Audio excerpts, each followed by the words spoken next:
What is going on, everybody, and welcome back to Mr. Plays. Today I'm going to be sorting all the champions from Marvel Contest of Champions into tiers, and since I already have all these set up, I will be adding in the new characters that were added, and also I'll be moving around all the champions that were buffed, and I'm going to be changing up the positions of some champions I've changed my mind on. So, first off, I'm just going to go over some champions that I've changed my mind on from before. So, first, we got Thor Jane Foster right here. So Thor Jane Foster, I think she's a good champion. Okay, there we go. So she's a good champion. She's got some nice stuff. She's got staggers off the heavies. She's got auto crits when the opponent is stunned, which makes her really, absolutely amazing. It's Karate Mike's favorite champion to counter the Grandmaster, because when he's stunned, she crits all the time. So that's amazing. She's got a lot of good stuff in her kit. And I feel like she's just a solid champion. She's nothing too special, nothing too flashy, but she is a good champion. And so next up, we will be moving down Civil Warrior to God. So, okay, here we go. No, up. Okay, right here. So he went from Beyond God to God. So Civil Warrior, thing with him is, I had him as a 5-star. He got buffed. He looked really nice, but since then the excitement's sort of worn off, it takes a good amount of time to ramp him up, and it's such a stressful time keeping him in his ramped up state. Whereas new champions like Crossbones, who seem to have a very similar play style that they've added, where you sort of have to every certain amount of time you dash back, hold block, but Crossbones you can weave in heavies to pause the duration of your Furies, and he's just so much less stressful to keep up the Furies, whereas Civil Warrior, it's like so hard to keep it up for that long. But the thing is, if you're really skilled and you're really good at all that stuff, he's still a god tier champion, putting up some nice numbers. And now, so next, we will be taking our boy Cable and moving him up to God. If you make him a horseman, he's just absolutely insane. Enough said there. He's just a god tier champion when it's synergized the right way. Okay, now we will be moving a Ronin down from cheat code to Beyond God. So the thing with Ronin is he's a cheat code for a lot of stuff, but he's just not a cheat code for enough stuff in the game to make him a true cheat code like Ghost and Quake. Whereas Ghost and Quake, they're cheat code for most things except for a few things. He's only a cheat code for a good amount of stuff, but not enough to put him in that tier. But he's still, since he's so good for so many different scenarios, that's what lands him in the Beyond God category. And now we will be moving Kingpin down from Overpowered to Beyond God. Same sort of thing that happened with Civil Warrior. I don't have this guy, but his buff looks really nice. You can get those Furies, get the Unstoppable. He has a solid bunch of utility, and he's got some nice damage, but I feel like it's just not at the same tier that it is with all the other champions in the Overpowered category. Like, I see CGR, I see Strife, I see Archangel, I see all those champions, and I don't see Kingpin in that tier. He's still a great champion, which is why he's in the Beyond God category. Okay, and now we'll be moving Emma Frost up from God to Beyond God. Someone I know got her as a 4-star, and she's great. You get her in a diamond form, you land some parries, then you land some crits, you get a lot of prowess, you throw off the special 2. If that thing crits, it is some nice damage. She also got some solid utility with her diamond form being immune to all debuffs, which is really great. And, okay, so now we'll be taking Proxima Midnight and moving her up to Overpowered. If you got a skilled player on your hands, and you're able to get those intercepts, of course, land the parries, and then, knock them down with heavies. She just and then you do all those missions, and then you just throw off your special 3. The damage is absolutely insane. You take my 4-star rank 4, you do it, and if you do it correctly, you get all that stuff. Then you go against Bucky. The first hit of the special 3 took him down from 80% to 15%, and then the last hit finished him off. It was crazy. She puts up some nutty damage if you play her correctly, and Proxima Midnight, she deserves that OP spot. And also, I'm going to be moving a good amount of champions up to OP. So next up, we will be taking up Mole Man to Overpowered. Karate Mike uses him all the time in his every single war video you see. It's pretty much all of them. He uses Mole Man. He's such a reliable champion. He's got a solid bunch of utility, shrugging off debuffs, and all that great stuff. And he's just such a good champion. And then you get into his frenzy mode. He has that unstoppable through the block, which is really helpful for stun immune scenarios and just tons of other annoying champions to fight. Because instead of having to land a parry, and if they're stun immune, you can just hold block if they hit it, and then you just hit it, get into them. And then he crits everything and bleeds on every single hit when he's in frenzy, and that's just such a reliable thing. You know how much damage he's going to do every single hit. There's no guesswork there, which is what makes Moleman such an amazing champion. Okay, now we will be also moving Hela up to overpowered. Synergy slapped a 5-star Odin on the team, and she's doing nutty damage. If you're in Abyss, you get her up to enough Furies, throw off the special 2, get that armor break, and you're just doing damage cap every single hit. 85k, and it's more than that, because she's hitting the damage cap pretty much every single hit. So if it was in a normal fight, she would just be blowing away everyone. She's just such a great champion when synergized with Odin, and she's just so amazing. She deserves that OP spot. Next up, we'll be moving my boy Spider-Ham up to overpowered. So Spider-Ham is so much fun. He's got the patent-pending Peter Porker poppers. You just throw mediums and attack into them, and then you get all these power stings on them. You throw special ones to pause the power stings. You throw a special 2, get even more of them. And then he can become fully immune to degen, which is a great piece of utility. He's got a taunt for annoying champions who won't throw specials, like all or nothing nodes, and also maybe special 2 bias champions, where it's better if they throw their special 1, because it's just a lot easier to handle. She's just such a great champion. You get tons of power stings, and then finally you throw your special 3, they just got a ton of power stings on them, and then it's so much fun when they throw a special and then they just drop and they're dead. He's such a great champion, tons of utility, tons of damage, perfect OP champion. And now the final champion we are going to be moving up from Beyond God to Overpowered today. We are going to be moving up my boy Wolverine into Overpowered. No, Rona's not going there. Just Wolverine. So Wolverine, he's crazy. He's crazy good. He's so crazy good. First of all, even without Apocalypse, he's still amazing. If you got him awakened and at a pretty high sig, his regen is just absolutely nuts. If you can get him, if he gets down to like 14% or 15% or something like that, and then it might take him like half a minute to regen up to 100%, which is absolutely insane if you got him at a high sig. And then it doesn't have a ton of damage, but if you put him with Apocalypse and make him a Horseman, and you get those critical bleeds, the opponent is just melting. You're just shredding through them. It's just absolutely insane. Wolverine, he's such a good champion.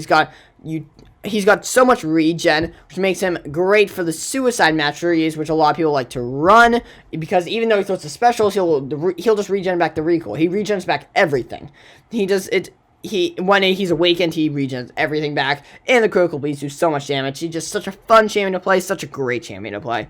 So now we will be moving on to the new champions. So first of all, we got Silver Centurion, and so he's an interesting champion, because actually right now, he is a cheat code, because he's got that infinite combo bug, where if you do medium, or triple light, double medium, and then triple light, and then you do that.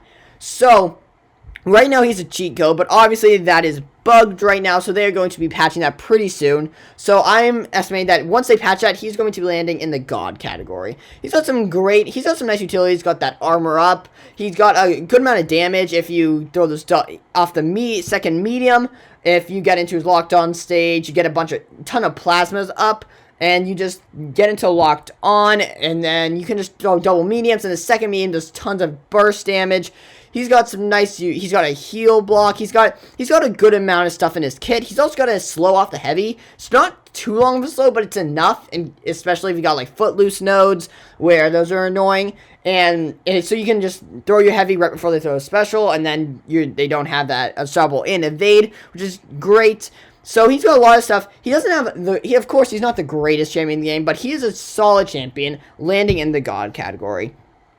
So now we are going to be moving on to the second new champion from this past month, which is Jabari Panther, another Marvel Realm of Champions character that they brought in. And so Jabari Panther, I'm going to be moving her up into Beyond God category. She's such a great champion. She's got that really cool cleanse mechanic, which gives her a lot of utility, which is where it's pretty much a stagger on yourself, but instead of nullifying buffs. It purifies debuffs. It's only 2 seconds after you hit the opponent, but it's still really nice. It's a great way to, it's just a great piece of utility there. And then if you get her into her hunt, and then you throw the special 2, she gets a crazy fury, and she can do tons of bleeds. And if you throw a heavy at the end of her hunting period, the bleeds there's so many more bleeds, and they're just doing so much damage. You're just watching the health bar go from 100 to 0, just melting down. And she's just such a great champion that's got a nice utility, great damage, especially with that fury from the special 2. And she's just a great champion, a great addition to the game in the Beyond God category.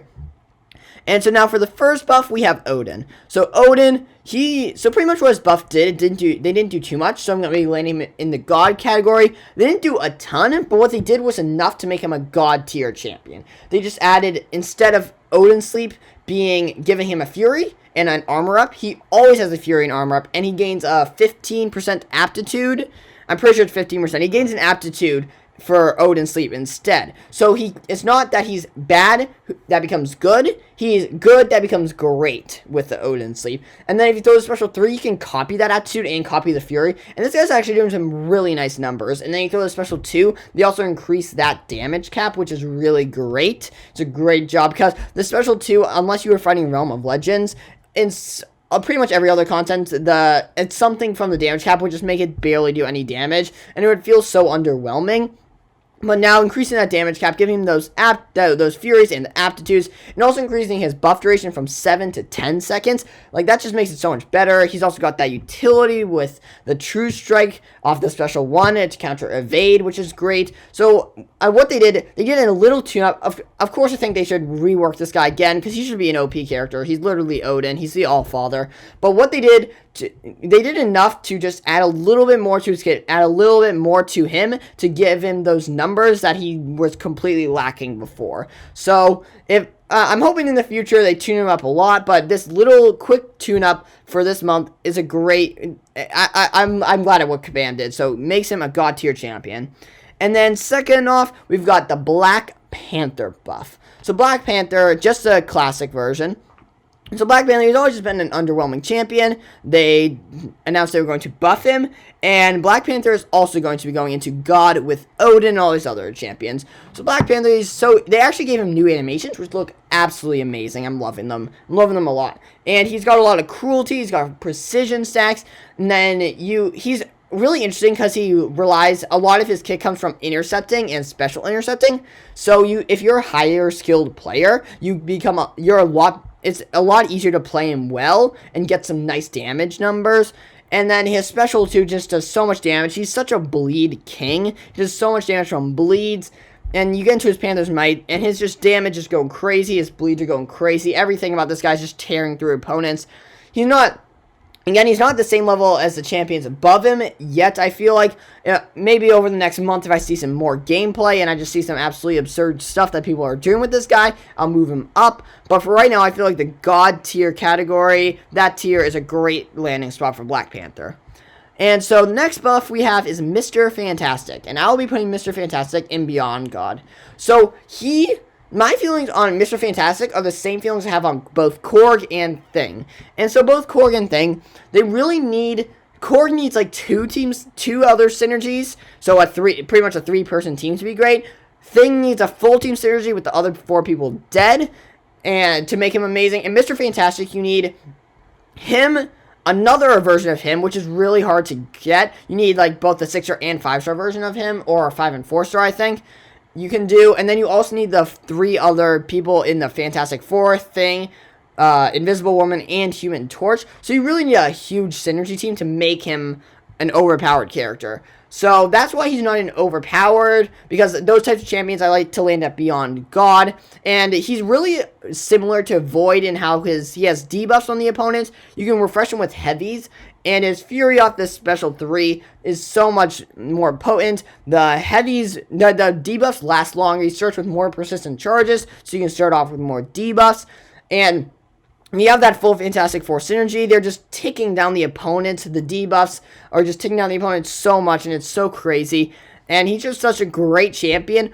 only reason he's not overpowered is because he needs that full team synergy. But the great thing about the full team synergy is you got Thing, which is a solid champion by himself. You got Human Torch, who's amazing by himself. And you got Invisible Woman, who's an okay champion.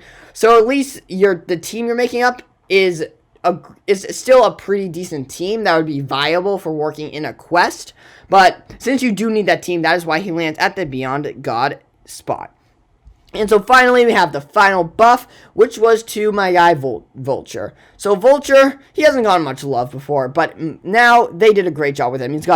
Now he's in Beyond God, and he's always had some nice power control, but it's been hard to maintain, and he's had no damage before. But what they did with this buff is they even increased the amount of power control he has, and they've just blown away his damage. So he can inflict armor breaks off the heavies, which is amazing, which gives him more utility, especially if in fights where they get an armor up, or if it's like explosive personality and you want to get rid of their armor up buffs, or also in the villains variant where you can just stun lock them in the corner. You can power lock them in the corner by spamming heavies if you have a armor break on them. So of course more utility there, which it wasn't even part of his kit before.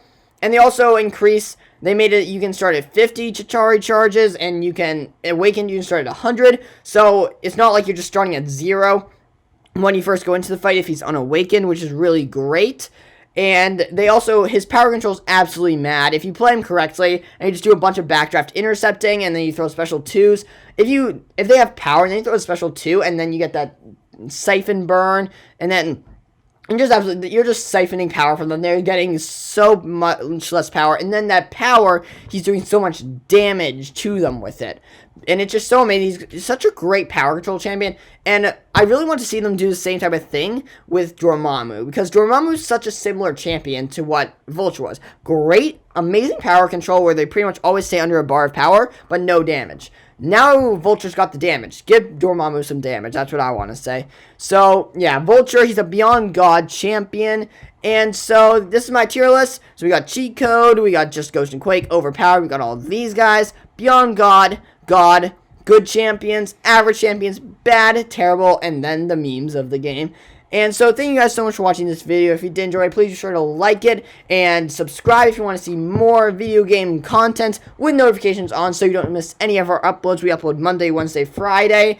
And also, be sure to check us out on Twitter at MrPlays9. And until next time, peace!